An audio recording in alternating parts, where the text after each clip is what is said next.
We were freediving in Fernando de Noronha National Park in Brazil at one of the local shipwrecks when we spotted a turtle.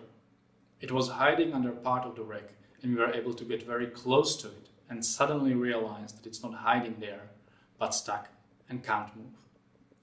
We managed to gently push it out and it immediately swam to the water surface to breathe. The moment itself was brief, but it shifted the way we saw the world, knowing that our actions can have life and death consequences. Because of that, we started thinking about what we could do for the life in the ocean and founded Science Planet to recreate similar transcendental experiences for audience to elicit empathy for the ocean. Hi everyone, I am Michal Loveki, CEO and Creative Director at Science Planet, which I have founded together with Ninja.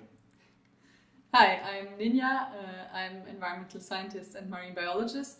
I am currently also researching on how to use XR as a tool for marine conservation, and I'm COO and lead researcher at Science Planet. And my background is in immersive media production and business. I have worked on over 60 XR projects in the last 6 years, and saving that turtle flipped my life upside down. So, what is the purpose of Science Planet? We are building a global creative platform that connects people with the ocean and marine organizations through deep emotional experiences, using the power of virtual reality and other immersive media. In a nutshell, we are developing a space that brings audiences closer to the ocean, engages them through emotional narratives, and at the same time educates them about the science of marine ecosystems, and gives them the opportunity to directly support the cause. On the other side, we empower marine organizations by providing a new tool for outreach, fundraising, training, and education. Proof is that immersive media is an incredible medium to elicit empathy.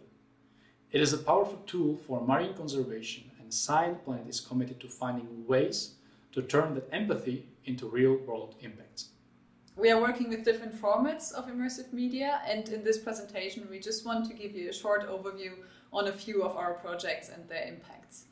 And let's start with our flagship project, a VR experience, How is the Water? In How is the Water, you have the amazing chance to be a dolphin. You exchange the human perspective and our human-centered view on ocean health issues with a perspective of a local that is directly affected.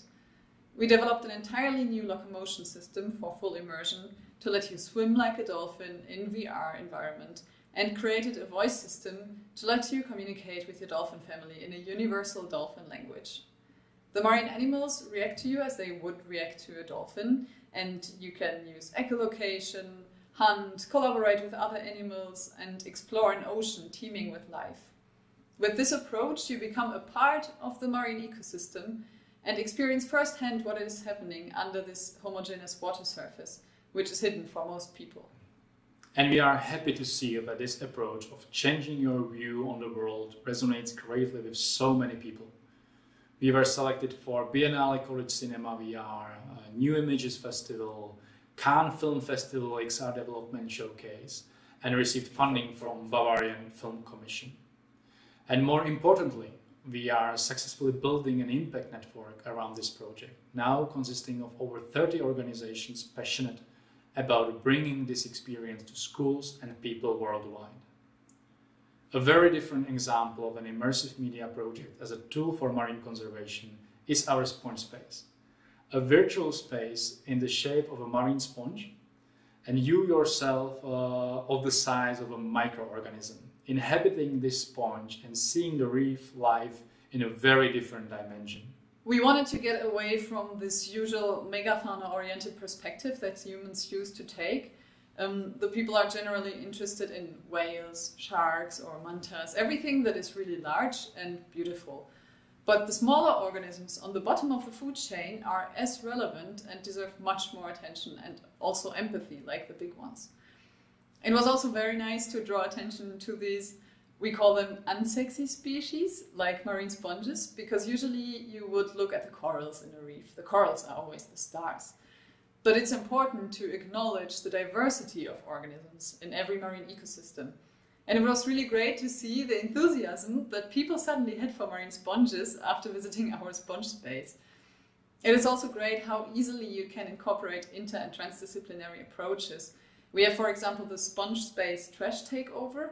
That's an art exhibition from Tamiko Thiel tackling plastic pollution in our marine sponge in an artistic way. And there are lots of interesting opportunities how to use immersive projects in collaboration with other organizations or people in many different ways.